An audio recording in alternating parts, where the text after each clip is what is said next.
and welcome to another Arsecast Extra.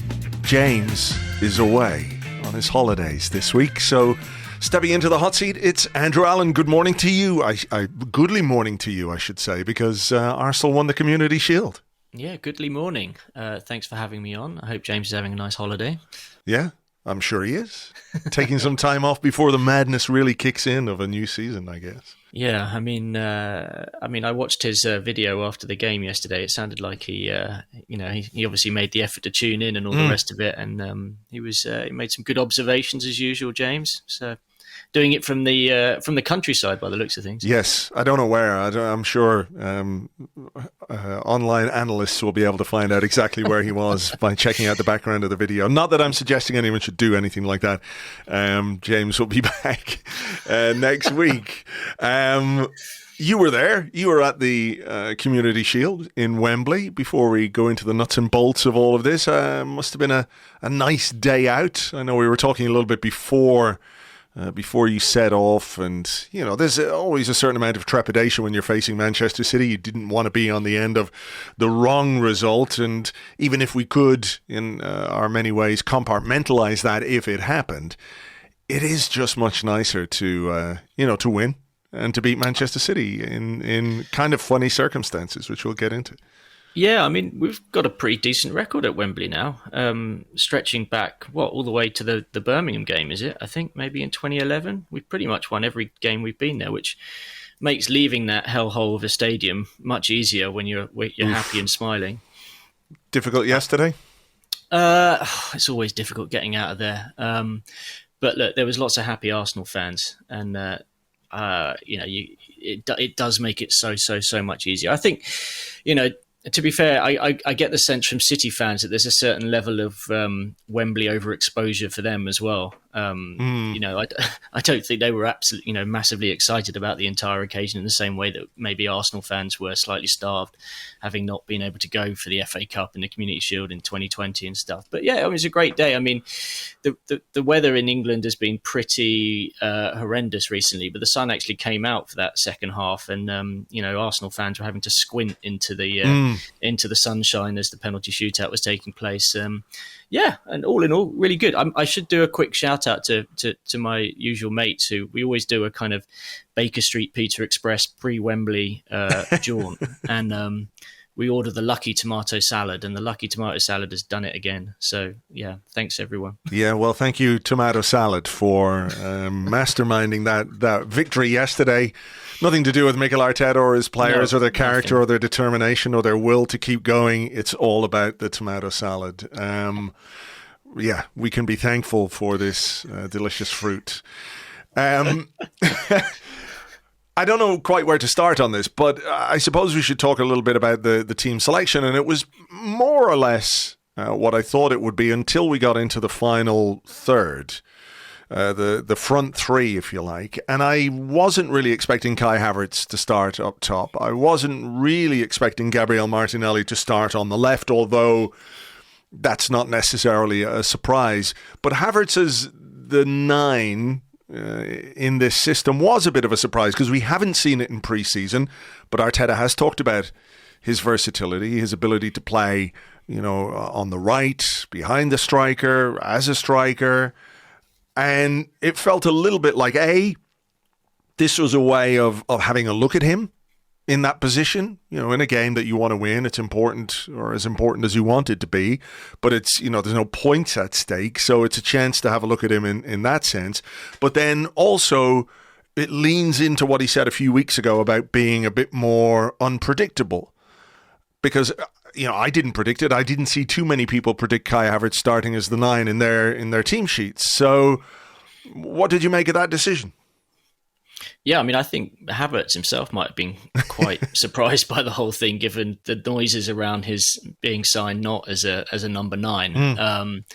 But yeah, I mean, look, it was definitely a surprise. I mean, I thought Trossard might get a run out, given that Nketiah had quite a few minutes in midweek. But we're obviously seeing with Trossard, an ability off the bench, which Arteta likes. But I mean, by and large, when I walked away from the stadium yesterday, I didn't walk away feeling that Havertz had necessarily had an amazing game, but there seems to be quite a split, I think, in the way that people watch that game. And there were moments where I thought he did very well, and there were moments where I thought maybe it's just, watching a new player closely, their mannerisms, the way they make their work, the way they make their way around the pitch.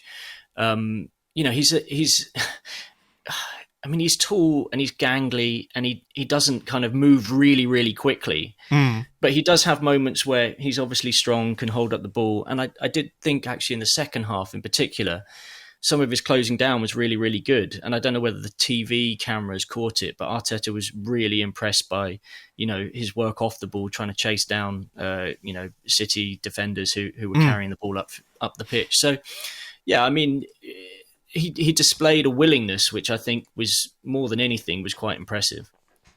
Yeah, I mean, I thought he did quite well in general. It was a little bit of a mixed bag. I think there were a couple of moments where he could have done better. There was certainly one chance. I mean, the one that was saved with his left foot, he did as much as he could with it, I think, in the circumstances, and the keeper actually made a very good save. I think it's the chance with his right foot. There was an Odegaard pass to Saka, and Saka played it across. I think he really should have done better with that. And there were a couple of moments where perhaps receiving the ball as the sort of front man, you have to be a little more tidy. You have to make sure you keep control of it. But in general, I thought he did pretty well. Arteta said he was superb. The way he pressed and how intelligent he is to try and understand certain spaces and the timing of it, he was great and got in great positions to score. He was unlucky not to score, but he was very physical when he needed to be, so I was very pleased with him. So that obviously tallies with what you were seeing in the stadium and how he was leading the press, because that is part and parcel of what you've got to do as the 9 in this system. Yeah, for sure. I mean, Arteta, really was, on the touchline, right on the edge, clapping him when he tracked back. I mean, it was that kind of level of encouragement. I mean, just going back to the chances, I think if there's a positive to take from a player missing the chance, it's the fact that he was in that position. Right? He obviously knows how to work his way into the box, and on 2 occasions as the ball came in from the right, he was there. He was a guy to pick out. We've had issues with that in the past, but that's positive. The fact that the ball didn't go in the net kind of tallies with the stats that he had last season at Chelsea as being a little bit profligate in front of goal. So there's work on that, to do. I mean, the question really is if this was just a test, whether or not we think it's a test we'll repeat. And I don't necessarily see it being a test we're going to repeat at the weekend against Nottingham Forest. I'm not entirely sure. I don't know. Me neither, but I guess it will depend on how Arteta views Forest and what their weaknesses or strengths are at the back and how he feels he can exploit those. We've got a question which I think I might say for part 2 about our options at number 9 and all the rest of it. But we know that Havertz has played there. He's played there for us now.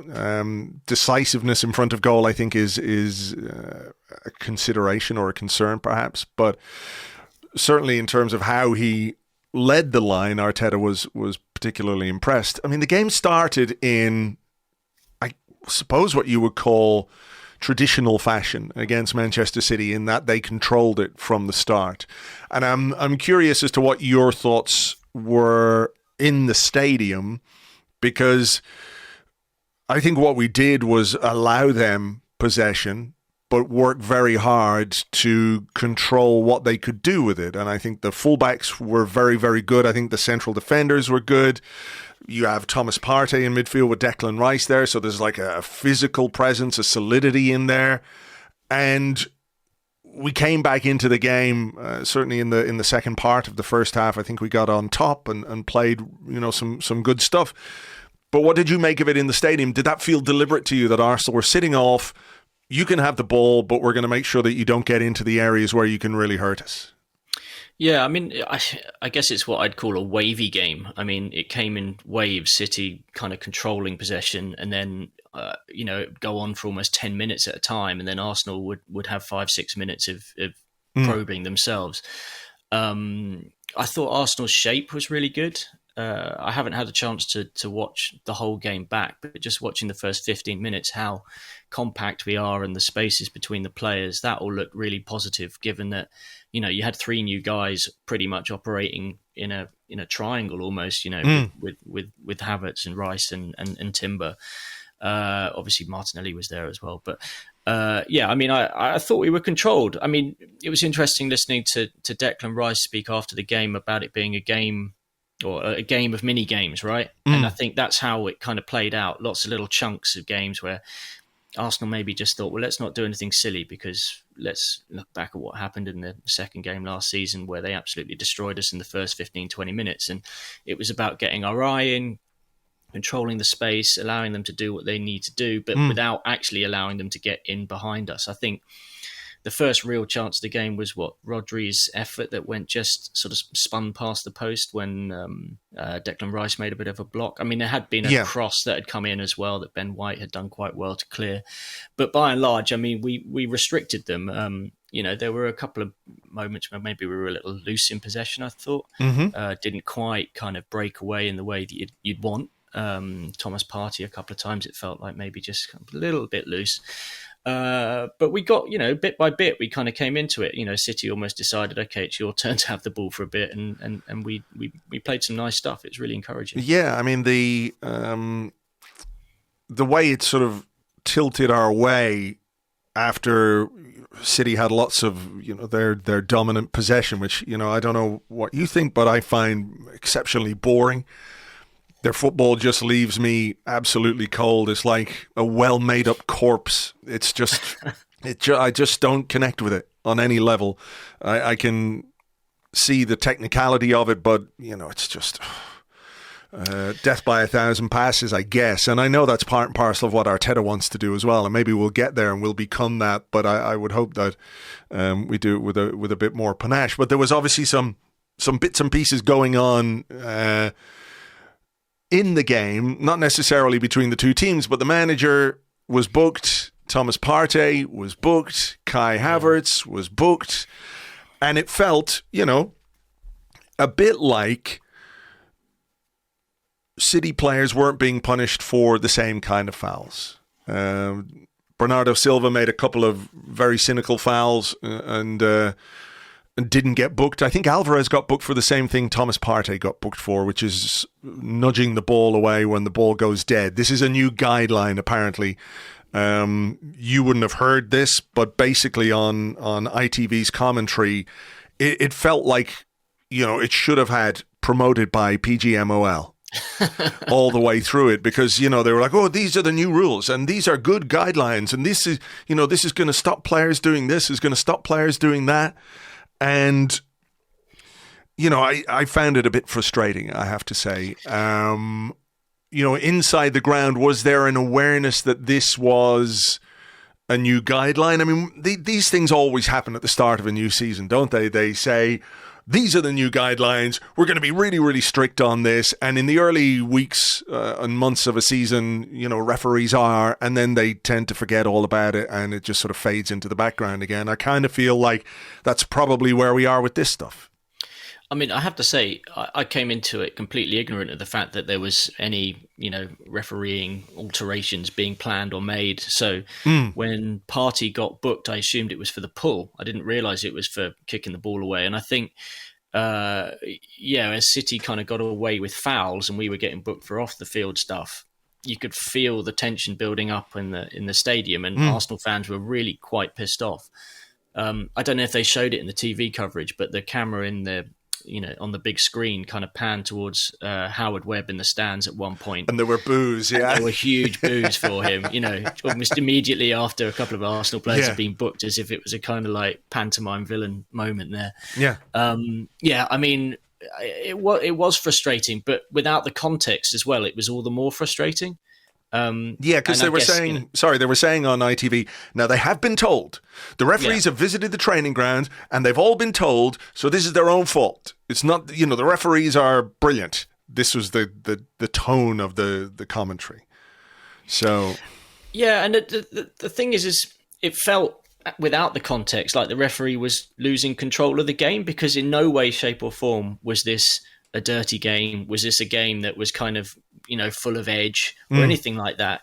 Kicking the ball 5 yards away is not, it's really not a reason to get a yellow card. And Arteta doing what he did, which is obviously nothing, unusual. I really laughed at his comments after the game about being told off for his behaviour and him saying, well, look, they basically told us 3 days ago, I can't change who I am in 3 days. So, it felt to me like it was all a bit silly. But as you say, it sounds like they're going to do a big early season push. There's a fairly high chance that players are going to end up getting red carded for stupid stuff, and they're going to hope that then provokes change. But what it's always going to do, it always does this, is that everybody gets pissed off with it and says, you guys have gone too hard and too fast. Some players are going to get punished for it really early, and by the end of the season, that rule will just not exist. Well, even towards the end of the game, there was a moment where Partey went charging through midfield. Rodri literally hauled him back. It's the exact same foul that Havertz got booked for. So, when Havertz got booked, I was like, oh, fuck, I can't believe it. This is bullshit after all the other fouls. Then they showed a replay of it, and I went, okay, yeah, that's a clear yellow card. The guy ran past him, he tripped him up, yellow card, no two ways about it. But what will get fans absolutely crazy is the lack of consistency in that decision making. So Rodri makes that foul. How he hadn't been booked up to that point, I just do not know. But he's pretty fucking Teflon, that guy. He pulls him back. Exact same foul that Havertz was booked for, and rightly booked for, and nothing. And on the TV, they're saying, well, it's about game management. It's in the last stages of the game. Referees got to be sensible here. It's like, well, hang on. Is it a yellow card or is it not? Is it a foul or is it not? And I think there are good reasons to try and implement rules which, I don't know. Referees have got a difficult job. I think we can all understand that. And I think that, respect for referees and respect for the officials, not just at Premier League level or whatever, but at grassroots level, an example has to be set for the way players should behave, right? But I'm also conscious of the fact that Arsenal fans and fans of Premier League teams pay a lot of fucking money to go and watch their teams for their season tickets and all the rest of it. And I really feel like a red card should be kind of the last resort to reduce any team to 10 men or 9 men or whatever it is, which impacts the competitive nature of the game, the sport that, people are paying money to go and see. They're paying money for their subscriptions. The broadcasters are paying a whole load of money because they want to show the best sport, the best football. I really feel like red card should be a last resort. So if a guy gets a yellow card for, slightly nudging the ball away when it goes dead, as Partey did and I think Alvarez did, and then gets another yellow card for what could be deemed an innocuous foul, is that acceptable? Is that a good way to manage the game of football and the product, if you want to call it that? That's where I would have some concerns about this. So I do wonder if they've missed the trick. I know we've talked a bit about how potentially, you could implement an orange card, like a sin bin kind of thing at some point. But, if we're going to get a whole host of kind of soft red cards in the opening months of the season, I think people are going to go crazy. They will go crazy. They absolutely will go crazy, because if they start booking people for time wasting and stuff in the first half, and then they start doing it in the second half, well, they're going to have to send them off, or they're immediately going to make a rod for their own back because they've been inconsistent. I know that we've always said, it'd be great if you could book a goalkeeper for time wasting the first half because then they won't do it in the second half. Yeah. But they are literally going to have to send someone else off for doing it twice for it to actually work, because otherwise you're just waving cards around and then going, well, actually you're off for the rest, you're fine for the rest of the game now. Look, from what I could tell, they've tried to implement some of these rules because of the time wasting element and the idea of trying to keep the ball in play. But it did seem that they slightly misjudged it yesterday. And the problem you always have is that there's a complete lack of clarity as to why extra time is being added on. You never really understand. Yesterday not knowing that they were going to sort of implement the rule that they had at the World Cup in Qatar. When 8 minutes went up, I think a lot of Arsenal fans were pretty surprised. I mean, the fact that then got even further extended by the head injuries to Partey and who was it he clashed with? Walker, I think. Yeah. I mean, like, you know, we were all looking around going, well, this is, I mean, obviously great for us. You know, 8 minutes gives us a little bit of an opportunity to do a final push. But, you know, we had no idea why it was added on. I still, you know, I'd love to see a breakdown of that. I'd love to have, you know, I don't know how you'd necessarily kind of communicate that in stadium, but I'm sure for people at home, you probably could. But it's a weird idiosyncrasy in a game which is very, very precise and with so much kind of cash rolling through it these days that can be the case. I mean, I've always tossed up in my mind the idea of whether or not I'd be in favour of a kind of NBA style, you know, shot clock situation. You know, where the ball in play, ball in play all the time, and it, you know, the clock stops the moment it's out. I mean, it would be curious to see how that would work. I mean, obviously, much harder to implement at grassroots level and all the rest of it. But you know, who knows? I mean, another aspect of this as well, and I don't know if you noticed this, early in the second half, Martin Odegaard went off and he had to get some strapping. And then he was standing on the sideline gesturing for ages. But this is a new rule now, apparently. So when a player goes off, they're not allowed back on after play restarts for 30 seconds. And this is what they were saying on the TV. This is supposedly a deterrent for, you know, the way there has been a bit of discussion about how is he really injured there? Does he have a head injury? You know, so like, do you remember the end of the Bournemouth game where the guy, I think they were falling over all over the place, you know, and you know, you can go down and hold your head and play has to stop because the referee is like obliged to stop the game because it's a head injury. So I think what they're trying to do is make a deterrent for fake injury, which I kind of understand. You've got to try and do something about it. But if a player is genuinely injured and requires treatment, why is he then further punished? Punished is not quite the right word.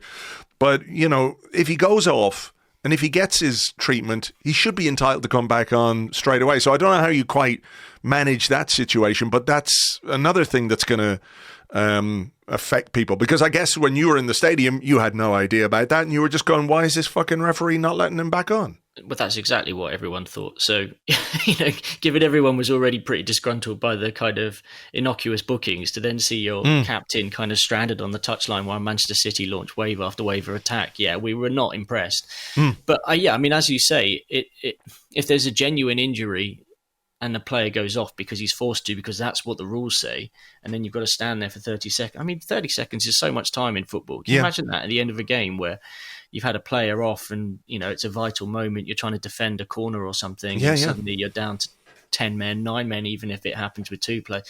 I mean, again, that sounds like it's going to cause a few problems. I mean, it's not going to be the death of the game or anything, but there are going to be instances where people get unfairly punished there. So, interesting. I did not know that. Yeah, well, there you go. Now you do, and you can be prepared for it. Angry about it right throughout this season. I mean, second half, it was fairly even, I thought. City were a bit more proactive with the changes that they made. I think they brought on De Bruyne and, I mean, they took Haaland off. I mean, we should talk maybe about a couple of individuals. William Saliba, I thought, was just outstanding yesterday. The battle, if you want to call it that, with Haaland was one that he absolutely won. There are a couple of moments where he came out on top, but I just thought in general the cleanness and the effectiveness of his defending was superb. And I think, you know, right across the back line, across that back four, you could make a good case for some chat about all of those guys. I mean, Saliba looks like a guy who's getting back to his best. And, you know, when you think about the summer and what we've done in the market, you know, with Rice, with Timber, who we'll talk about now in a second, with Havertz, you know, that contract renewal for Saliba is just an amazing piece of business for this club. Yeah, huge. I mean, I know you referenced it in the blog today about the Zinchenko quotes about labelling Saliba as a Rolls-Royce Yeah. player. I mean, there were a couple of moments yesterday where, there was one ball over the top and he kind of just chased it down, took the ball down, carefully shook off a man, made the pass, made it look so simple. And, with the greatest of respect to Rob Holding, that's a moment, I think, under pressure from a player where he probably just hoofs it straight into the stand just to be safe. It was beautiful seeing him back. I mean, he's just so big and strong as well, and there's a real confidence about him. I mean, the stability that he and Gabriel together bring that defence, and the confidence I think it kind of brings to the rest of the team around them is just so important. I couldn't see exactly who it was that Saliba just sort of muscled off the ball in the box and just shielded it out in the second half. That was the moment when the Arsenal fans gave Saliba the biggest roar in the stadium, I think, because it was a real sense of, we remember this. Yeah. Because it was a long time he was out at the end of last season. I was genuinely worried because I know what back injuries can do to a person, and he's obviously spent the summer training. He's also just underlining the fact that last season wasn't some kind of sort of one-season wonder where he kind of came into the team. This is a bloke who really knows what he's doing. No, I agree. That was a really brilliant piece of defending. The way he just sort of watched Kovacic and then just got his body in front, and there's no way he's getting anywhere near it. It's great defending and great to see him getting back to something close to his best. We signed a right-sided centre-half / right-back from Ajax this summer. And we played him at left-back yesterday against the treble-winning, all-conquering Manchester City. I mean, it's early days. And I don't want to go too big too early on Jurriën Timber, but this boy looks like a hell of an addition. Not just in the way that he was able to contribute to the build-up and the way that we played on that left-hand side. Again, bearing in mind he is playing on his, in inverted commas, wrong side. But the defending, particularly in the second half, I think, where he was called into action a bit more, there were a couple of moments where, he was just absolutely outstanding. Yeah, I mean, I think, given that he's making tackles with his right foot from the left side as well. I mean, I was really impressed by that. I mean, look, we watched him at SoFi in LA for the Barcelona game, and we came away there sort of almost raving about him. And, I mean, he's just so no nonsense as well. You look at him and his temperament is so kind of like, I got this. I'm in charge. I know what I'm doing. It's a bit like Saliba, actually. Just really like composed. Just kind of get on with it. There were a couple of moments on the ball where he did the trademark kind of drops his shoulder, goes to turn one way and spins out the outside. And the Arsenal fans love that. Absolutely loved him just sort of escaping from a man. I mean, he's obviously being asked to sort of invert a little bit like Zinchenko, but he's not doing it in the same way. I didn't sense really at all yesterday that all our play was going through him. He, he's a bit more direct. I think he has more pace than Zinchenko. And Arsenal definitely were playing more through Thomas Partey, I thought. But, that's no bad thing. It's just different. I have to say, I think quite possibly our outfield player of the match yesterday. I was really, really impressed with him. Look, I mean, we'll have to see what happens. I don't know if the plan is obviously to keep playing him there at left back. I mean, it's a bit of an odd one. It'd be curious to see him play at right back, which is obviously his stronger position. But when you look at how well Ben White's kind of doing again at the moment, it's kind of like it's really hard to take him out of the team, right? Yeah. I mean, I thought Ben White was low key excellent yesterday. Again, I know he set the bar pretty high, but a lot of good stuff. Grealish didn't do anything, did he? There was a moment about like 20 minutes in. I don't know if you saw this, but Ben White just sort of went in on Grealish, just left a bit on him on the touchline. You could see Grealish turn around and like, go, what the fuck, man? And Ben White just trotted off back into the middle, But Grealish didn't do another thing after that. And I'm not saying it's, entirely down to Ben White giving him a bit of a dig or, a bit of a knee in the back or whatever it was. But, I enjoyed the way he coped with, a very good player in that position. And got forward to really good effect as well. I think some of the moments where we were dangerous in both halves, he was involved with that, himself and Saka. That combination is really good. But I know what you're saying about Timber. It'll be very, very interesting to see, what he does on the right-hand side as and when he plays there. For now, though, I mean, it's just a pretty impressive competitive debut from him.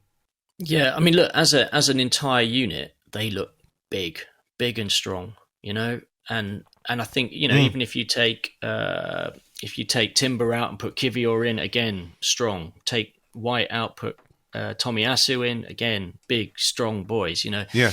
Big strong boys. This is the new Arsenal, and when you've got Rice and Partey there as well, it does sort of start to make you look like, okay, if you're going to face up to some guys in the tunnel, Arsenal look like they mean business nowadays. Yeah, I think that's very deliberate. Very, very deliberate. There's a technicality about this team, but also a physicality about this team. And I'm absolutely sure that's a deliberate strategy from Arteta to make sure that his team are not going to get pushed around, because I think maybe he played in an Arsenal team or two that was a little bit lightweight, and he does understand the need at this level for being physical. Let's talk about their goal, I guess. Not great defending. That moment where we get caught and the opposition transition has been a bit problematic for us in recent times, and so it proved again. Very good finish, but probably a little careless defensively. Yeah, I mean, it was, just a few minutes after Timber had gone off and Tierney went on, and maybe the balance was slightly upset there. I mean, I felt a bit sorry for Tierney in that, I know that he gets a slight touch on the ball, doesn't he, in the build-up. Look, what I would say is it was also a brilliant finish by it was. a decent young player. And when you looked at the way that Guardiola celebrated that, that underlined how much it kind of meant to City. I mean, it's a little bit sloppy. I think you're right to raise the issues about being, on the transition. I mean, we have conceded a lot of sloppy goals in pre-season. It felt like, there's been sort of individual errors and moments where you kind of think, oh my God, they've gone through and suddenly we've been punished straight away, which felt a bit like the tail end of last season. So there are elements where we need to tighten up. But I don't know. What was your take on it? The goal, I mean, just one of those where if you are just a little bit sloppy, and I do think, maybe the fact that Tierney had just come on played a part as well. It's a lesson that you will get punished. You will absolutely get punished. Very good finish. I don't think Ramsdale could have done a great deal about it, but subsequently he made two very good saves.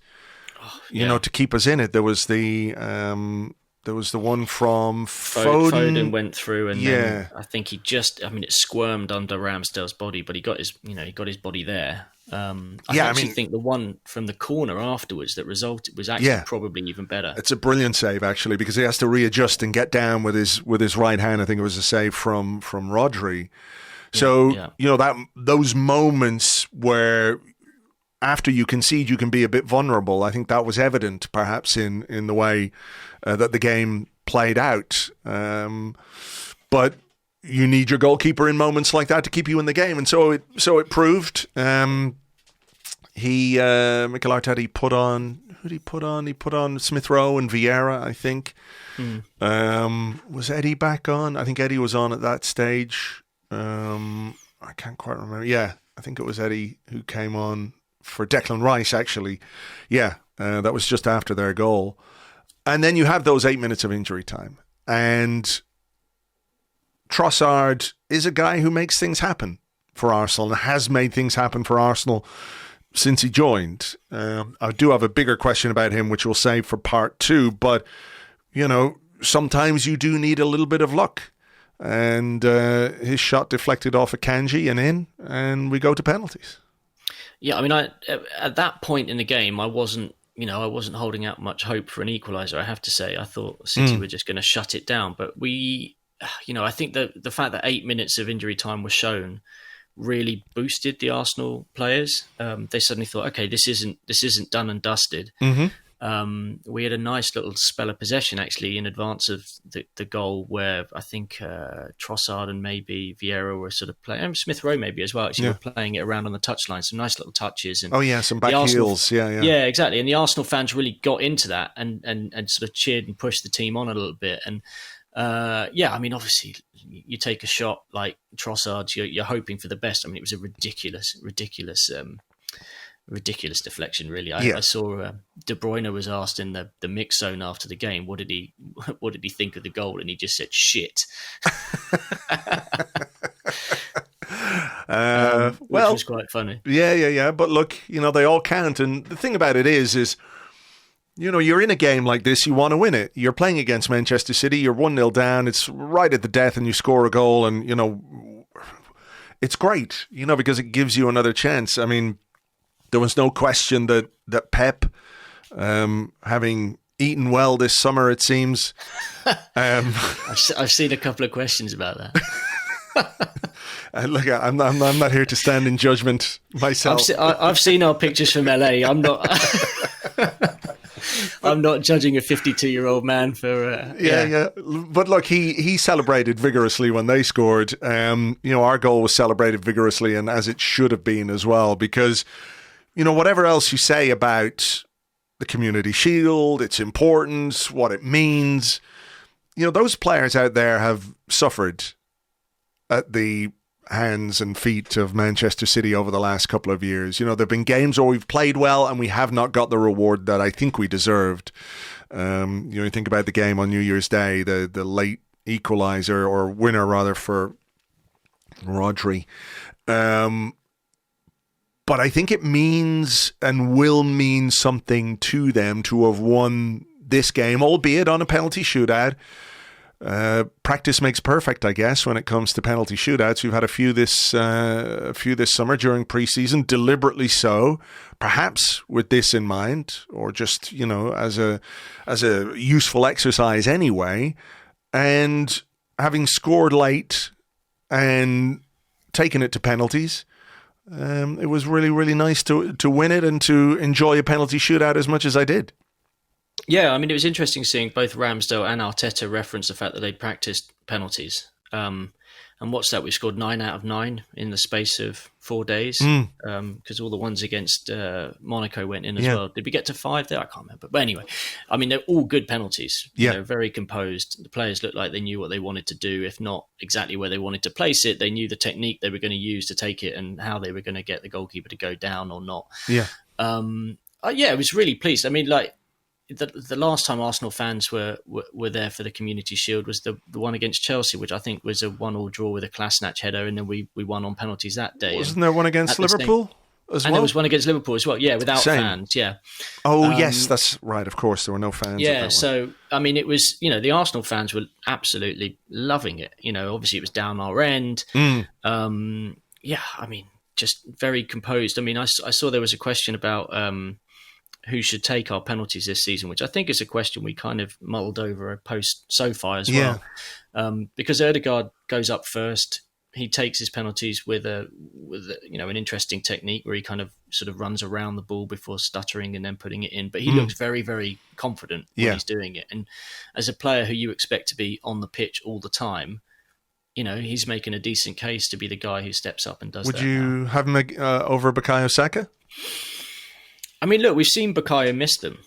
I don't think we've seen Odegaard miss anything, in the few times that we've seen him taking, penalty shootout spot kicks. So, potentially, I mean, it's nice to have two options, but there is an element now with Bukayo having missed a few where I do think, oh God, maybe, which one are we going to get today? Have to say, massively, massively pleased for Vieira again.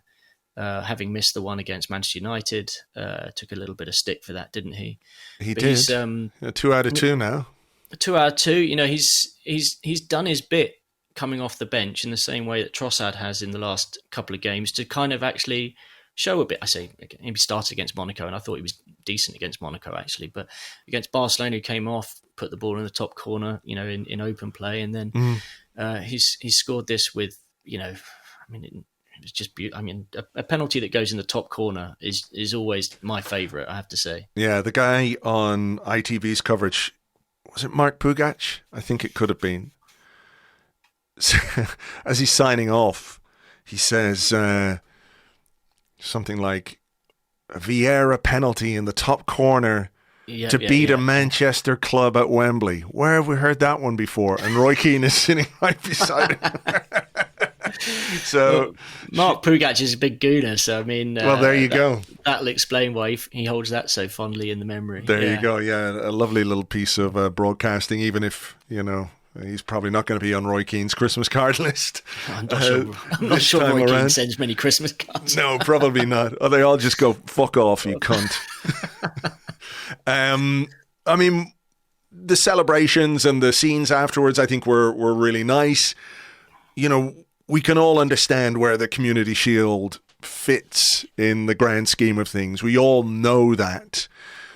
But still, to sort of bring this squad a boost of positivity, confidence, the togetherness that you're looking for within a squad, to lift the trophy, get the medal, dance around the pitch a bit, all of those things. Even if we can step back and objectively say, it doesn't mean anything really when it comes to the new season, you can still look at these as positive moments and take positives from them, because what you do in pre-season can have an impact on how you go at the start of a new campaign. Yeah, and we certainly saw that last year. I felt like we really built up incredible momentum in pre-season last year and carried that straight into the first game of the season against Palace. Look, I mean, it's an intangible thing, isn't it? Belief. But if all of the players are singing from the same hymn sheet and all talking about it post-game, and the message had obviously been from Arteta. I mean, he was so keen to win the game when you saw him speaking in the pre-game press conferences, win, win, win, win, win, time to do it, this type of thing. He was treating it like it was the FA Cup final, the Champions League final. And I think that was why the players celebrated so much, because in their mind, they, had a week or two of it being bigged up to be this important thing. And also, Arteta also said, when you're in front of all the supporters, you're here to win trophies. And it was a joy to have that moment. And it is a moment that we can all walk away from and say, well, that was great. We went to Wembley, we won a trophy. Everybody had a great time. Now we've got to turn our attention to Nottingham Forest, but that day will hold in our forever, and that's good. The players have got something, and they can go and build on that now. Yeah, for sure. And the onus now, of course, is on you to get the tomato salad before every game this season.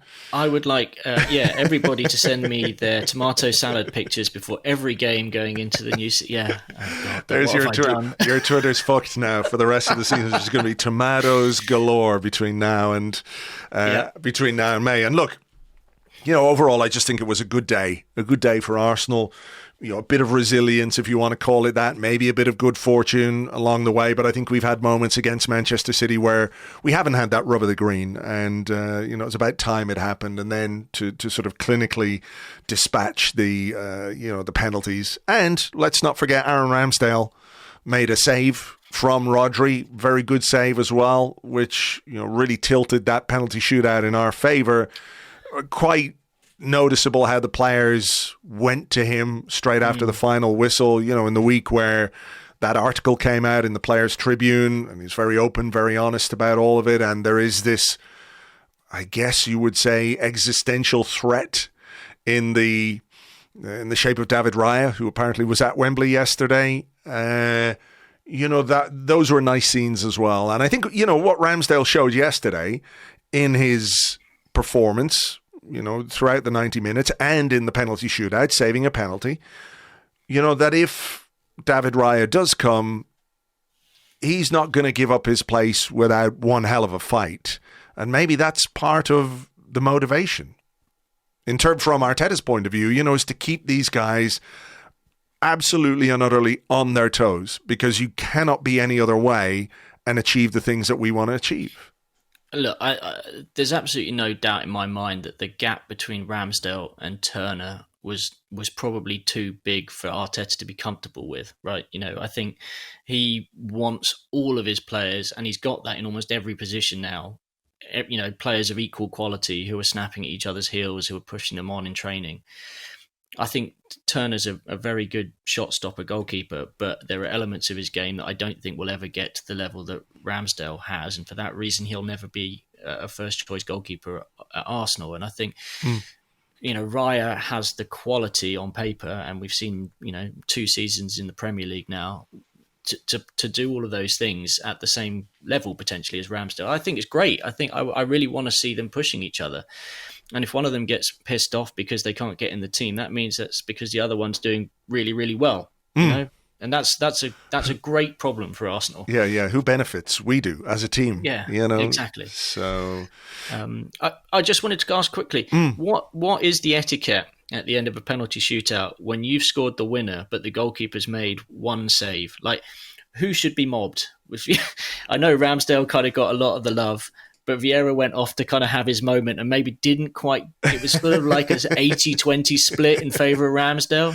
I'd have to look at the footage again, but yeah, look, I think if you dispatch one in the top corner to win a penalty shootout, probably that goalkeeper is going to run over to you and celebrate. But I just think the circumstances of this week around Ramsdale were a big part of how that played out. But I'm sure Vieira's not that fussed about it. No, he'll be happy enough. He'll be happy enough. Having looked crestfallen against Manchester United to have scored 2 penalties from 2 in his next 2 games, I think, is not quite a redemption arc of Granit Xhaka proportions, but certainly, it will have done him a lot of good.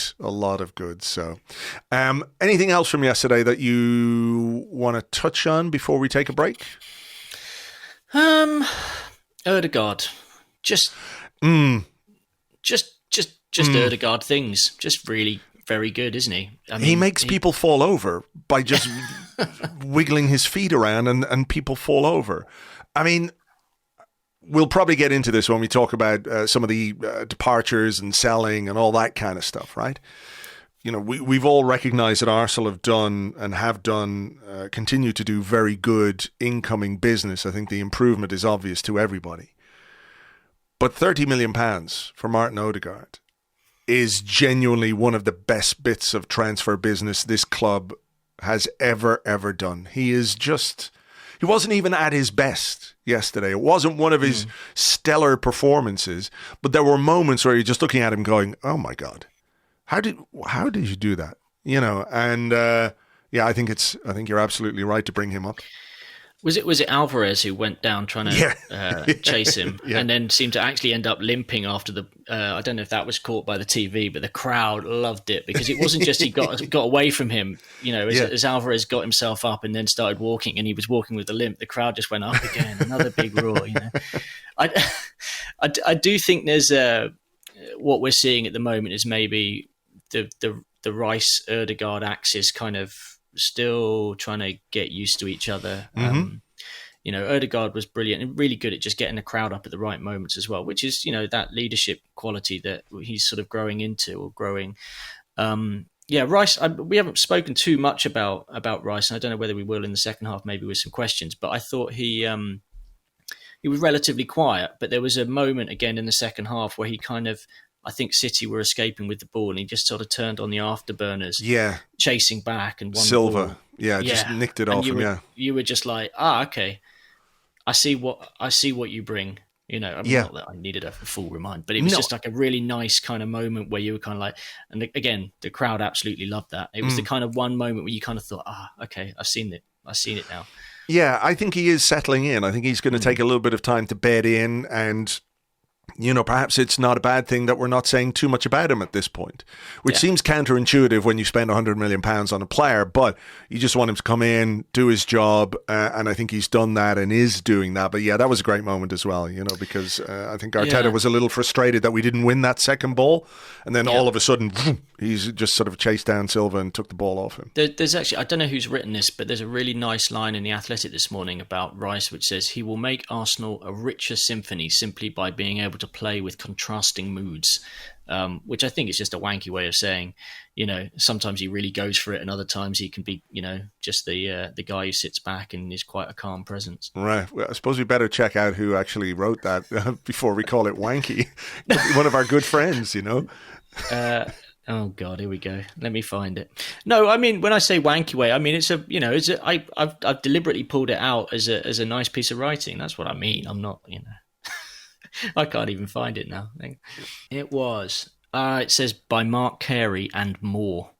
Right. So I don't know who Moore is, but collectively it was beautifully wanky.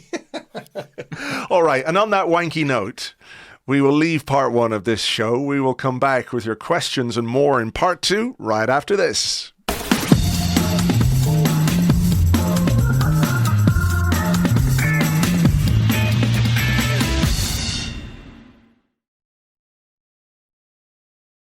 Welcome back to the Arsecast Extra. This is part 2 of the show where we answer questions that you sent to us on Twitter at @AllenSport and at Arseblog, and also on the Arseblog Discord chat server, which you get access to if you are an Arseblog member on Patreon. A reminder that you have until Friday to join our Patreon-only Fantasy Football League. Top prize, €1,000 in cash, plus other cash prizes, Arsenal shirts, a 4th place trophy. Lots more besides if you sign up for Patreon as well. Exclusive podcasts throughout the season, ad-free podcasts, poorly drawn month. Lots and lots for you to get your teeth into for just over $5 a month. It's patreon.com/Arseblog, patreon.com/Arseblog. Right.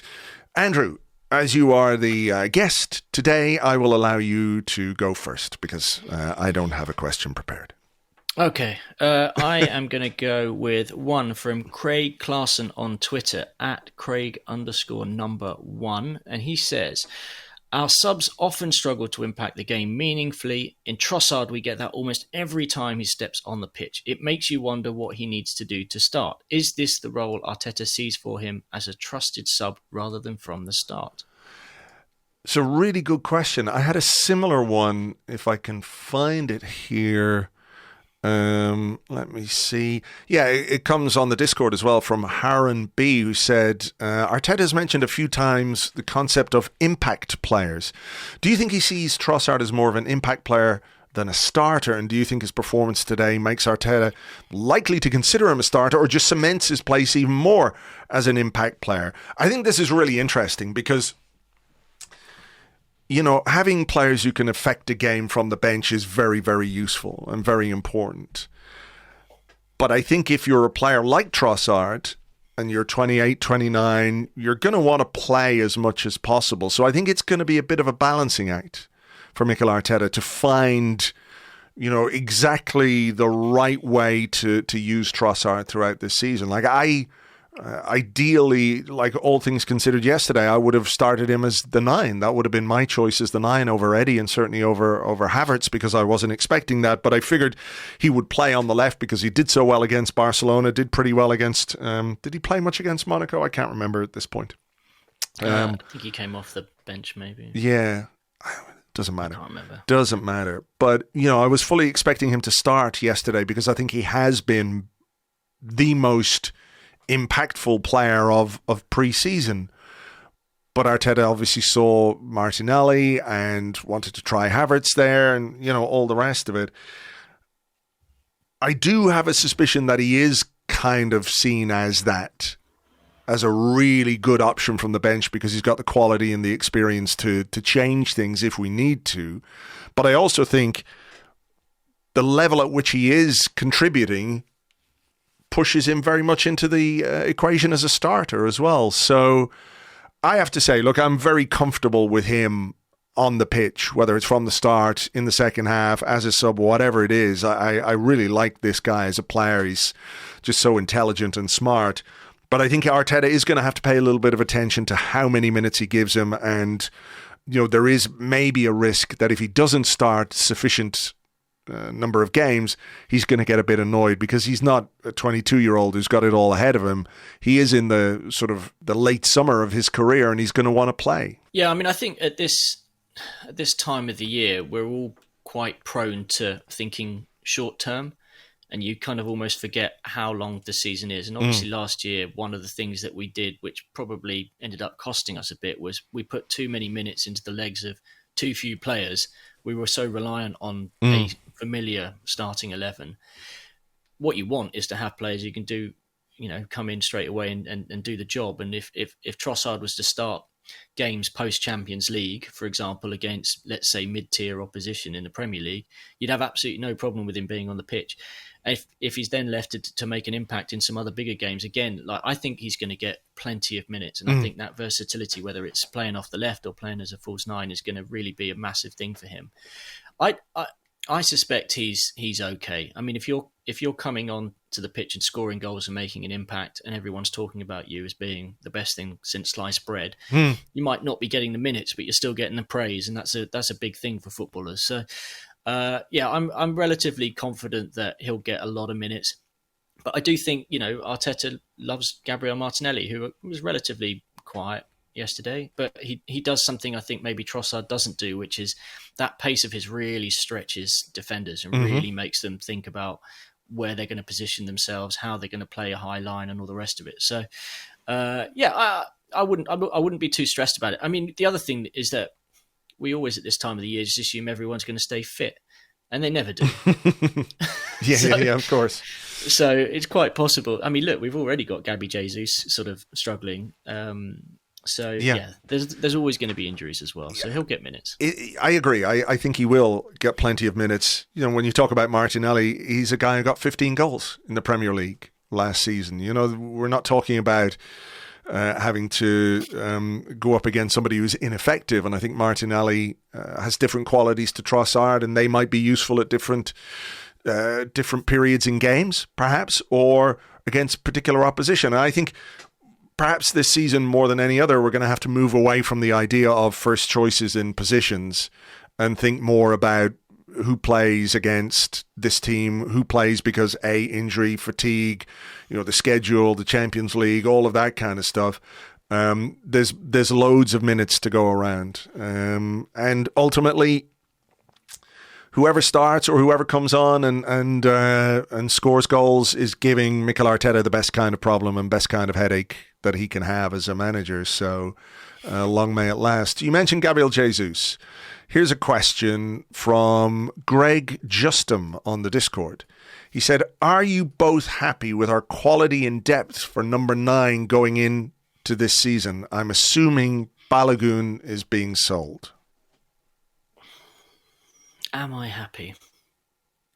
I mean, you always want more as a football fan, don't you? If someone told me, we're going to go out and spend 100 million buying a new number 9 to challenge for the role, I mean, you'd kind of take it. But I just don't think it's realistic at this point. When you look at the money that's been spent and where we've spent it, I think we've done well to raise the level in areas that we needed to raise it. And I think we've got goals in the team in a way that we didn't have goals in the team a couple of seasons ago. I think more than anything, I think did they say yesterday in the coverage, Arsenal scored 88 goals and it was 16 goal scorers more than anyone else in the Premier League or something. I mean, we found a way to share the goals around. And I think, obviously, you look enviably at a 50-goal striker like Haaland at City. And Liverpool have had Salah for years doing that. But if we can keep sharing the goals around, I think we'll be okay. And last year going into the season, I was a little bit worried that we didn't have a kind of second option up front, and I guess Havertz kind of brings that with the height. We've also added Trossard in that period. I think we've got enough. I think we've got enough, and I don't think Gabriel Jesus' injury is as bad as people maybe think. Like, I think he could be back inside a couple of weeks, and we'll be fine. And then, if he's back, then you've only got the head scratcher of, which number 9 are we pissing off by not picking him? So, I think we're okay. That's my opinion at the moment. I mean, I have some concerns and some worries, but I think what you said about how we score goals as a team somewhat offsets that. Like spoken many times about Eddie, and we've spoken about Havertz, and we've spoken about Trossard there, and you have Gabriel Jesus there. So you've got 4 options. And, at a push, you can put Gabriel Martinelli there. And maybe at a real push, if it comes right down to it, Emile Smith-Rowe has been used as a false nine. I'm not advocating and saying that is, what we need to do. But those are options that Mikel Arteta has available to him. The fact that we do have players like Saka, Odegaard, Martinelli scoring goals from midfield is important. I think one thing that maybe sort of makes me worry just a little bit is, the fact that we need Kai Havertz to score goals regardless of where he's playing. Whether he's starting as a 9 or whether he's starting, in the Xhaka role as the 8. We also probably need Declan Rice to score some goals if he's starting in the 8 role, that Granit Xhaka role, because Xhaka ended up, I think, with 7 goals and 7 assists. That's 14 goal contributions from Granit Xhaka last season. I know that's not the usual from him, but we're not a team that is, right, get it up to the big man and he's going to loaf home 30 headers and score 30 goals. We're not that kind of a team. Nevertheless, I think if Balogun goes, I wouldn't be adverse to another forward of some kind. I really wouldn't. I think there's still room in that squad for another forward. But I don't quite know where exactly they would fit in because, Reece Nelson has got to come back into the squad as well. So, I'm not 100% convinced, but I'm not madly worried, if that makes sense. Yeah, for sure. I mean, realistically, I think if Balogun goes, any money recouped there is going to offset what we've already spent, as opposed to be a new pot of money to be spent before the end of the window. And I also think at this point, you'd probably have heard murmurs of a link with a striker. And we have not heard a peep, really, about any number 9s that we might be looking to sign. And I think that's always quite indicative of what is actually going on in the market because, I've been keeping a track of who's been linked in what position, and you tend to see them clumped, right? We had a lot of right backs kind of linked.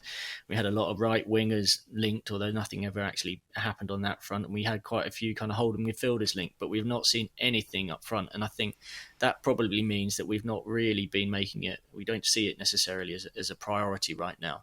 And look, if you go out and you buy a number 9 and you really rely on them and they get injured, you're in a bit of a pickle. We're obviously desperately hoping, Haaland doesn't perform to the levels that he did last year. But if he got an injury, which he's had before at Dortmund, City would have to figure that out, and it would be a much bigger thing for them to figure out than it has been in recent years, given their reliance on his goals. So, I'm actually quite relaxed on that front. I think if we can just keep getting players into the box, we're going to create so many chances. It's just about being a little bit more clinical. So, yeah. Okay. Do I have a question, is what you're going to ask? That is. Yeah. Okay, so I'm going to go with this one first because I've got another one lined up for later. This one was on Twitter, at Matthew Miller, or at Matt Miller. Sorry, at Matt X Miller 2. God, that's a mouthful. Okay. Do you think Pep was so jealous that Arsenal signed Timber that he added some lumber of his own around his midsection? I mean, it's definitely quite curious seeing a man who's been kind of pencil thin, just with a slight belly there. Yeah. I mean, who knows how he's altered his diet this summer, He's gone carb heavy. They went on their pre-season tour and they were in Japan, so I don't know if you're going to get, if sushi's the too much rice. Too much rice. He's trying to make up for the rice deficit that he had in the summer, you see. So it's lumber for timber and rice for rice. Fair enough. Let me ask you a real one. Khalil Kieran's, who's at Lord Khalil on Twitter, says, good morning. I saw a lot of people annoyed by the relatively low fee for Turner. Did I see this morning that David Ornstein has said that basically it's all done between Nottingham Forest and Matt Turner and Arsenal, I think. The question here is, why do people care? Haven't Arsenal proved that they will spend even without selling? Times have changed since the sell to buy era of 10, 15 years ago. Do you care? I do. I care about the perception that Arsenal aren't capable of being able to sell quality players for the money that they should be worth, I guess. I think it's an important part of balancing the books, and ultimately you can't just be reliant on the Cronkies sticking their hand in the pocket or whatever loan it is that we're paying. I mean, balancing the books is part and parcel of modern football these days. I mean, financial fair play rules exist for a reason, and I don't think we're just I don't think we've got endless pockets. We are not Manchester City. We are not PSG. We're not any of the clubs in Saudi Arabia. We do have to sell for decent money. I haven't seen a figure attached to the Turner deal. 7 million. I mean, 7 million is not amazing given we paid 7 million for him. And I think over the course of the last year, his profile has increased significantly. I mean, he is the United States #1 goalkeeper. Yeah, I mean that figure is a little bit low in my mind. I'd definitely be looking to get double figures. I mean, backup goalkeepers, as I think you and James have discussed, that they're not 10 a penny, and I think he's a perfectly decent goalkeeper. I mean, we didn't do very well getting a fee for Leno, although we have, with add-ons, thankfully managed to sort of creep that up towards the £7 million mark, I think, at this point. Yeah, I mean, it's a low fee. I do care. I think we should be getting more for that. I mean, obviously, I don't know the structure of the deal. I don't know what the add-ons are. I don't know anything about it really. So I'm kind of I'm in the dark on all of those fronts. But it's possible that 7 million might be a little bit low. Yeah, I mean, I think the price we paid was around 5.5 million. I think is what it came out. So there is a little bit of profit. I mean, my gut feeling on this is that it's probably not too far off what his actual valuation is, based on the fact that I don't think he made a Premier League appearance for us. He played in the Cups and played in Europe, so he didn't play in the Premier League. So he's still got no experience in the Premier League. I know he's a high-profile international goalkeeper. So I don't think we're too far off what his actual valuation is. I just feel like we definitely overpaid for Matt Turner by quite a lot. That fee was really surprising to me, from an MLS club. That it was that high was really surprising. Yeah. Yes, it was. I mean, compared to the Trusty deal, which was a bit more of a kind of, we'll chuck a couple of million there and just take a punt and see what happens. And we, more than doubled our money on him after a season in the Championship with regular football at Birmingham. I mean, it was a head scratcher from the outset, that deal for me. Not just because he'd come from the MLS, but because he, admitted himself that playing out from the back and playing football with the ball at his feet wasn't his strong point. It seemed like a really odd decision given Arsenal's proclivity to do exactly that with pretty much every move. So, a bit of a weird one. I mean, we're now in a situation where, off the back of a US tour, we could sell 3 US internationals in the space of a couple of weeks. Yeah, jeez. All looks a little cynical, doesn't it, when you take a couple of them with you on the tour? But maybe. I mean, Balogun didn't play, and Trusty didn't really play. I think he took part in the All-Stars thing, and Turner was obviously on his holidays after being away on international duty. I mean, I do get, and like you, I do care that we can sell well, because there are benefits to selling well. If you can sell well, you can buy more. Yeah. And when you want more up front, or when you want, the team to add maybe an extra piece, selling well will allow you to do that. So I do care from that perspective.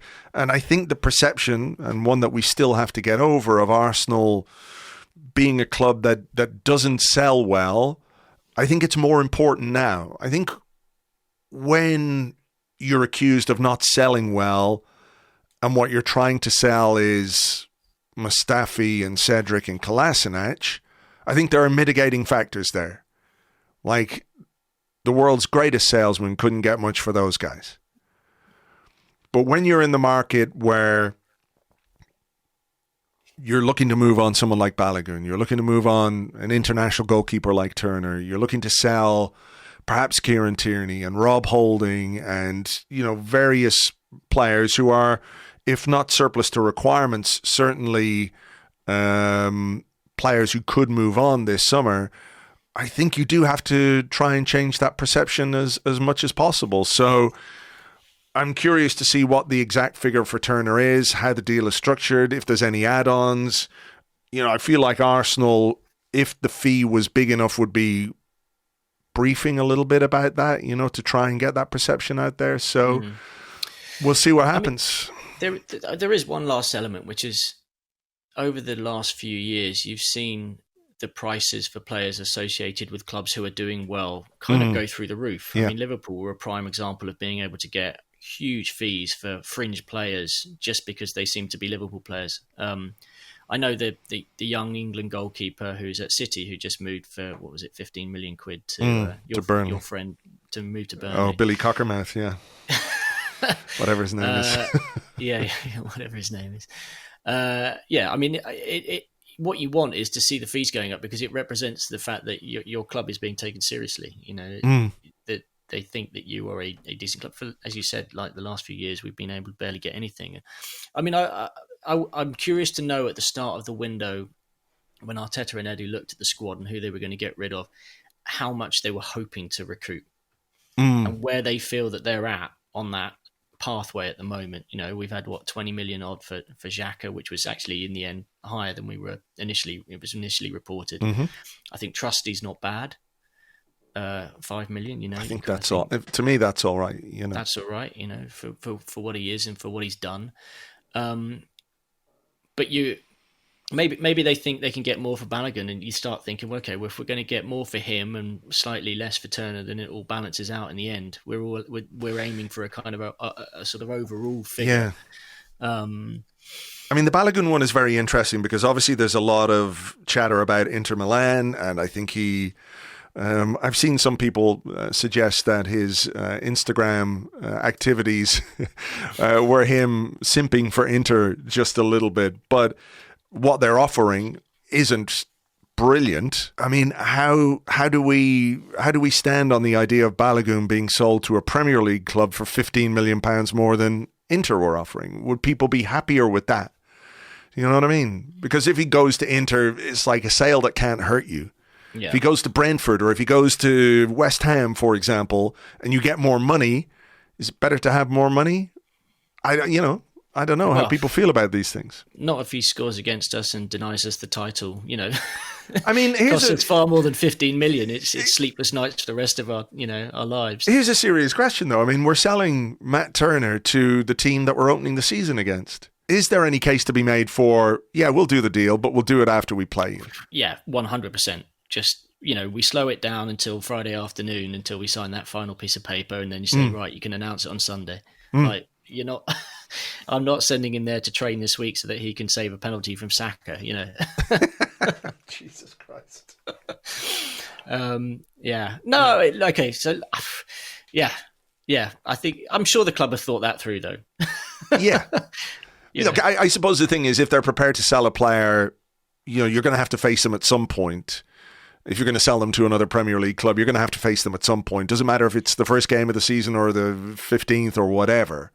So it probably isn't a factor, and I would expect that deal to go through pretty quickly this week, whether Matt Turner starts against us on Saturday, maybe just hangs around in London, just hangs around the away dressing room for the rest of the week, gets things ready for his new mates. Does it make any real difference? I'm not sure, but those are the sort of frightening games our mind plays with us. The facing the former player thing and all the rest of it. So we'll see. Okay, your question, I think. I mean, we've slightly touched on him in the first half, but this one's from at Callum on the Discord. Has Fabio Vieira had the most important pre-season journey of any of our players? Early on, we were worried for his career at Arsenal. Now he must feel ready to launch into the new season full of confidence. Well, I mean, yeah, I mean, I think it's been beneficial to him to, to stand up and show a bit of character after missing that penalty against Manchester United. And he scored one against Barcelona and obviously scored the one yesterday. I think it will do him good. He's one of those players that clearly Mikel Arteta has belief in and has some faith in, because he uses him and continues to use him. Because we know when he doesn't have faith in the player, he doesn't. That player doesn't get on the pitch a great deal. So I'm curious to see. I think I have this sort of slight suspicion that maybe in the Champions League he might feature a bit more than in the Premier League, depending, of course, on who we draw. But I just wonder if the slightly more continental games might suit him a bit better than some of the more rough and tumble Premier League games, because he's still quite slight. And I don't know that that's going to change. But what can change with experience is your ability to deal with it. We've seen other players at other clubs who have a similar kind of stature, similar kind of build, and they thrive and they can contribute and they can become very important players. I mean, Bernardo Silva is he really annoys me. I don't know what it is. It's just something about his head. But he is, a very, very good player and, not much bigger than Fabio Vieira. So I'm hoping that over the course of this season he develops. I mean, last season he came with an injury, didn't have preseason. I think that does make an impact, and he wouldn't be the first player to have a difficult first season in England and then find his feet. So I'm hoping that's the case. There were some really nice sort of pictures of Arteta giving him paternal hugs at the end of the game there. Really, really happy for him to have kind of had a decisive moment. And I think he talked about the impact the substitutes made, coming off the bench in Trossard and Vieira. So, last season in particular, the story started to filter out, didn't they, about the rebranding of what it meant to be a substitute at Arsenal. That kind of rugby-style finisher, which I think is a sort of really interesting kind of psychological, sort of rebrand of that role.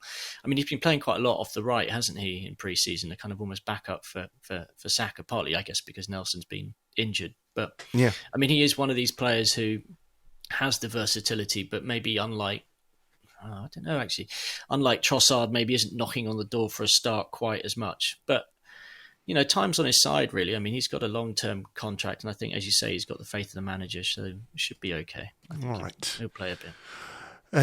Where is the question I was looking for? It comes from Joe on Twitter, at RedandWhite11. He says, did it seem to you they were looking to make an example of Arteta's touchline behaviour at the very first opportunity yesterday? Seemed like they were very prepared for it and ready with the yellow. Will he get sent off this season? Well, I mean, if Mikel Arteta continues to be the Arteta that we know, and they are deliberately stamping down on this stuff, quite possibly, yeah. And I think what's really interesting is there's been a rule change, hasn't there? If he does get sent off, he doesn't get to go to the stands. He has to go to the dressing room, and he's not allowed to have any contact with the players. So that would automatically make you think twice, I think, if you couldn't even watch the game. I mean, you can imagine Arteta in the last few minutes of a big game sent off, just sitting in the dressing room like a... Well, they would have a TV in the dressing room, wouldn't they? Well, yeah, but you can't... I mean, he could scream. I guess he can. It'd be like his when he had COVID and he missed the City game. But I think you wouldn't want to be faced with that situation. I just... The idea that you have to stay inside this box, of which there is no... I don't think defined size. It varies depending on what stadium you're at. It's not like he's gaining any advantage from being any closer to the pitch at the Emirates as opposed to Wembley, as opposed to Old Trafford or anything like that.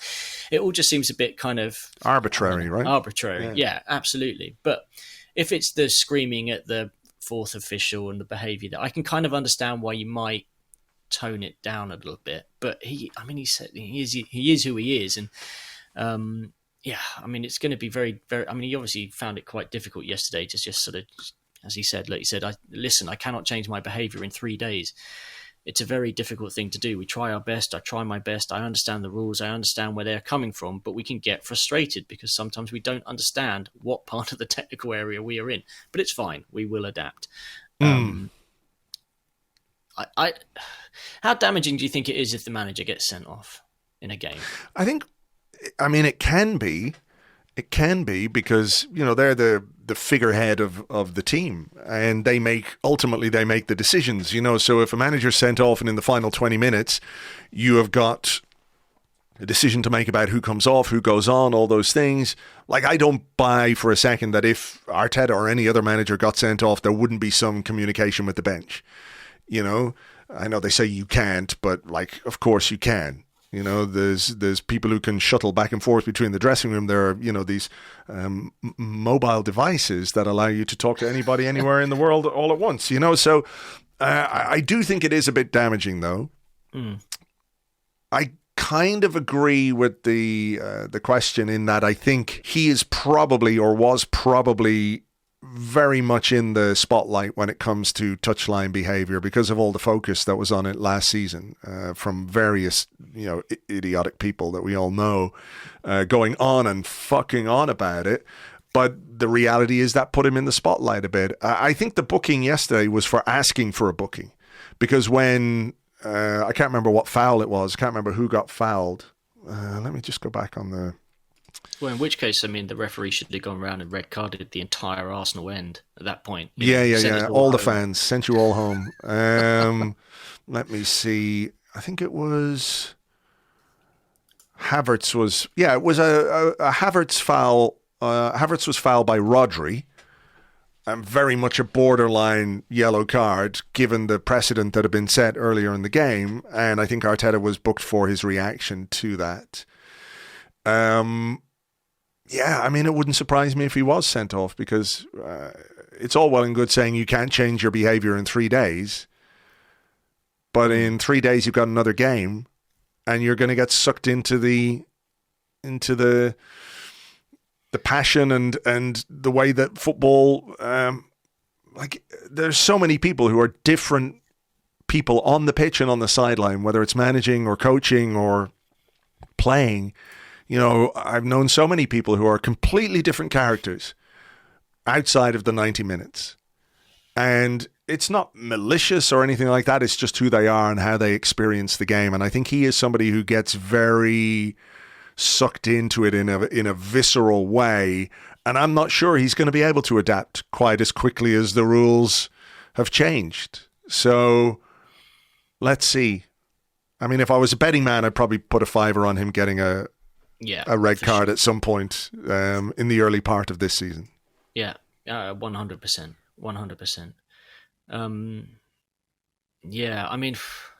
I can't remember whose question it is next. I think it's mine, and I had one here that was slightly aligned with this. Having a nightmare. Yeah, it's from Jensen Armour, who's at Jensen Armour. He said, "Morning, gents. Any sign of Arteta's new assistant manager? We're a week out from the start of the season. No replacement has been found. Surely someone was lined up if Steve Round was released." And then he says, "Who would you like to see take up the role?" And I have no strong opinion on that whatsoever. I did ask while we were away in the States, if anything was being planned there, and there wasn't really any information on that at this point. Are you expecting anything? It doesn't seem like there's anything happening at this moment in time, but, he is and was an experienced figure on the bench. There are people there, obviously. There's no lack of coaching staff or anything like that, but when a big figure or a fairly high-profile figure departs, you do expect a replacement. So I've done a little bit of probing on this, and from what I hear, the decision was made by Arteta. It wasn't that Steve Round suddenly had another job offer or was expected to take another role elsewhere. I think Arteta looked at Steve and said, "Thank you very much. You've been amazing for the 3-year journey that we've been on, and I didn't have anyone really around me that I knew." but maybe the time has come to set a different tone in the dressing room. You know, if you look at the other guys who were there, a lot of young guys, Carlos Cuesta in particular, you know, important guy, young. I think it was a thanks very much, but we've got what we need here now. You know, those young guys came in. I'm having a complete brain fart and can't remember the name of the other. Miguel Molina. Miguel Molina, yeah, exactly. I think collectively what you're seeing is those guys building experience and maybe having a slightly stronger voice in the dressing room. And, you know, Albert as well has been there for a long time, was the go-to guy when Arteta wasn't on the touchline. And I don't know many clubs that actually have two assistant coaches at the same level, right? There's not that many. It's not a role that you needed to have two. I mean, Arsenal had Pat Rice, and then he had Steve Bold, and that was all he. You know, Borrow obviously around as well. But we've got, I think, collectively. I mean, you've seen the size of the training staff. I mean, they took 40 or 50 odd to the States. It was crazy. So there are people to do everything. You know, lots of specific roles now. So I'm not concerned about it. But I have been kind of curious that there's not been much said about it. And maybe that is because the decision was made on the Arsenal side and they'd rather not talk about it too much. Yeah, maybe so. Yeah, I'm sort of with you. I mean, I think if we talk about strength and depth or squad depth or coaching depth, I mean, this is where it gets really, really granular, isn't it? And I don't think this is something we used to worry about too much. Like, who's going to be the assistant coach? And I feel like if Arteta wanted somebody, he will get somebody. You know, he's basically been given everything he wants by the football club. And if he wanted a Steve Rand replacement, that would be done for him. So maybe it's something that happens down the line a bit. I don't know. Yeah, I imagine he gets plenty of CVs. Lots of people ask him to connect on LinkedIn. You know, that type for of sure. Thing. Yeah, Here is my 58 tweet thread on tactics and why football, you don't even need the ball to play football these days. This is it. I've got another one here actually from the Discord. Obviously yesterday was very, very enjoyable. Arsenal fans were smiling and jumping up and down. So on the Discord, it's at Count Swagula on the Discord. It says, who is the most annoying officer of the celebration police? And I'm going to provide an abridged version of the second half of this, which is it Richard Keys or is it Rio Ferdinand? I mean, it's obviously Richard Keys, but I thoroughly enjoyed both Tim Stillman and Lewis Ambrose roasting Rio Ferdinand on Twitter yesterday. If you haven't seen those tweets, go look them up because he absolutely got put in his place by the two boys there. So, yeah, look, Rio Ferdinand is just very annoying in general. Keys, more annoying from a distance, but I'm sure we'll hear plenty from him throughout this season. Yeah, I mean, it's, with Ferdinand in particular, I always find it just so intriguing that players can completely, blank out the fact that they themselves were players and had emotions and lived through these moments. And I mean, enjoyed them. Robots, are you? You know, you play a football match in front of 80,000 people. It goes to a penalty shootout. What are they supposed to do? Just stand on the halfway line, clap Ramsdale from a distance, go and get their medal and go home. Yes. I mean, jolly good show, old chap. Now let's calm it down. Just such pathetic kind of. I think there's a level of jealousy there as well. Actually, you know, I think particularly Manchester United ex-players and, you know, some of their support, they're getting quite snipey at the moment. And I think it's because they've realised that Arsenal aren't actually going anywhere, that they've actually sort of done something which United haven't done in the last few years, which is get their house in order. I think maybe United are, you know, they're on the way with Ten Hag, but there's a lot of shit going on off the field there that still undermines a lot of the good stuff that he's doing. So, yeah, I expect to hear quite a lot more from the ex-United brigade, who, like the ex-Arsenal brigade, are kind of quite heavy in the media scene. So lots of Scholes, lots of Ferdinand, lots of Keane, lots of, Neville. I think we'll get a lot of it. I was told Gary Neville tipped Arsenal for the title. I didn't see this. Oh, wow. Okay. Well, that gives him something to, that's what I said. He'll do that now, and then it just gives him a stick to beat us with. Exactly, that's what I said. That little prick. He did that on purpose because, if we don't win the title, he'll go, I see they're not performing, blah, blah, blah, blah, blah. Anyway, enough about those little fuckers. I just enjoyed this one from the Discord from the legend of Sally Baba, who said, are you worried that Arteta and the boys are going to struggle to motivate themselves for the rest of the season, having already won the quadruple, Community Shield, MLS All-Star Skill Challenge, MLS Cup, and Emirates Cup? Winning is a habit, though, so hopefully they can take that all the way between now and May. Right, we had better leave it there for this particular episode. Andrew, thank you very much for filling in. Great to talk to you as always. My pleasure. Thanks for having me. Everybody enjoy their tomato salads this season. For sure. And to you guys, thanks for being here. We will have more stuff for you during the week. There's all kinds coming because the season is beginning on Saturday. Plenty to preview in Word and in print on the blog and everything else. For now, take it easy and we will catch you on the next one.